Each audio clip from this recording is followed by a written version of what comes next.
தமிழக விளையாட்டு ஆணையம் சார்பாக கோவை மாவட்டத்தில் நடைபெற்ற தமிழக முதல்வர் கோப்பை விளையாட்டுப் போட்டிகளில் சிலம்ப போட்டியில் கலந்து கொண்டு வெற்றி பெற்ற ஆதித்யா சிலம்ப பாசறை மாணவர்களுக்கு பாராட்டு சான்றிதழ் வழங்கும் விழா நடைபெற்றது. கோவை கவுண்டம்பாளையம் பகுதியில் ஆதித்யா சிலம்ப பாசறை எனும் சிலம்ப பயிற்சி மையம் கடந்த 3 தலைமுறைகளாக செயல்பட்டு வருகிறது.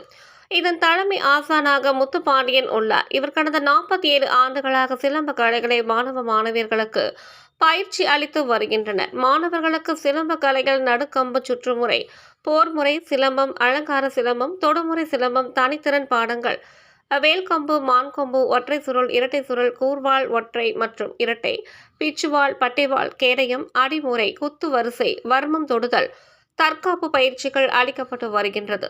இந்த நிலையில் கோவை மாவட்டத்தில் கடந்த ஆகஸ்ட் 26ஆம் தேதி முதல் செப்டம்பர் 10ஆம் தேதி வரை தமிழக முதலமைச்சர் கோப்பை விளையாட்டுப் போட்டிகள் நடத்தப்பட்டு வருகின்றது. கோவை மாவட்டத்தில் 13 இடங்களில் விளையாட்டுப் போட்டிகள் நடைபெற்று வருகின்றது.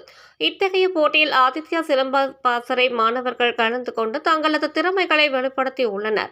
கடந்த ஆகஸ்ட் மாதம் 29ஆம் தேதி கோவை குனியாமுத்தூர் பகுதியில் உள்ள ஸ்ரீ கிருஷ்ணா கல்லூரியில் நடைபெற்ற பள்ளிகளுக்கு இடையிலான சிலம்ப போட்டியில் கோகிலா ஸ்ரீ என்ற மாணவி 2ஆம் இடம் பிடித்து சாதனை படைத்தார். செப்டம்பர் 3ஆம் தேதி நடைபெற்ற பொதுப்பிரிவு சிலம்ப போட்டியில் ஆதித்யா சிலம்ப பாசறையின் பயிற்சியாளர்கள் சரண் மற்றும் அரவிந்தன் ஆகியோர் வெற்றி பெற்றனர். வெற்றி பெற்ற வீரர் வீராங்கனைகளுக்கு கோவை வ.உ.சி. பூங்கா மைதானத்தில் பரிசளிப்பு விழா நிகழ்ச்சி நடைபெற்றது.